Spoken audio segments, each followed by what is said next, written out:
Nag green na pala. Salamin ka pa kasi.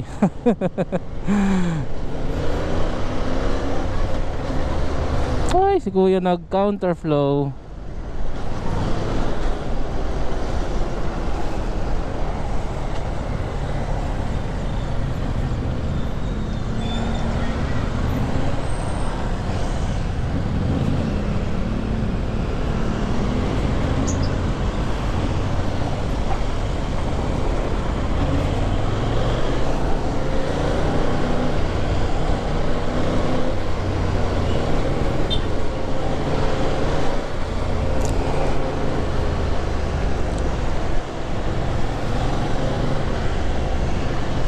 Mayroon din palang bilihan ng halaman dun.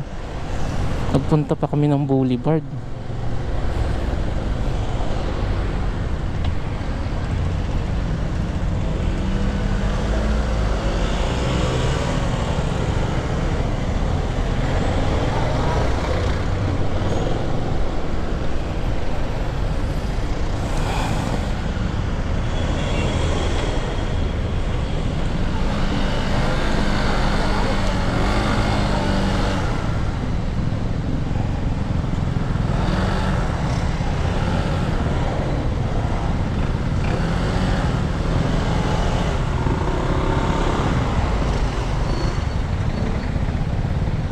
Understeer.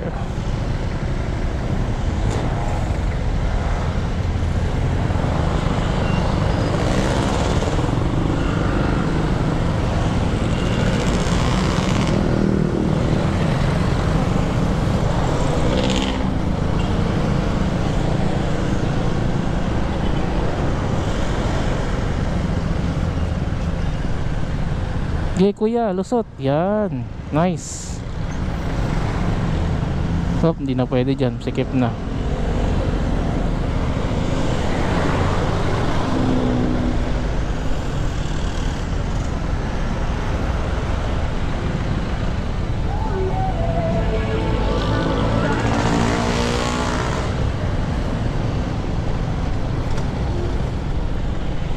Ay nako, dumi-dumi ng motor ko. Hindi ko na rin nilinisin muna kasi muuulan din eh. Pag nilinisan ko, madudumihan lang din. So, hindi practical.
Ayun, napatay na niya. Kala ko hindi niya mapapansin. May mga pagkakataon talagang ganun eh. Yung nakakalimutan mo or nakakaligtaan mong patayin yung binukas na naman niya. O baka intentional na talaga yan. Pero yun nga, may mga pagkakataon talaga na ano nakakalimutan din patayin yung turning signal. Hindi naman kasi kagaya ng kotse ang motor na kapag halimbawa kakaliwa ka, then pinindot mo yung turning signal sa kaliwa, once na nakapag kaliwa ka na sa sasakyan, and then nakapag exit ka na, automatic mag-off siya. Ganun sa four wheels, pero sa motor kasi hindi ganun so kailangan mo, dapat you are always mindful kung kapag nag turn on ka ng turning signal, and then kapag tapos ka nang gamitin, dapat i-off mo rin siya kaagad para hindi malilito yung mga sasakyan na nasa likuran mo. Pero I know for a fact naman na yung mga ganong instances, I know na hindi naman siguro sinasadya yun ng mga riders. Sadya lang talaga na nakakalimutan. Pero yun nga, gaya ng sabi ko, you have to be mindful na once na ginamit mo yung turning signal mo, make sure that you turn it off after you use it.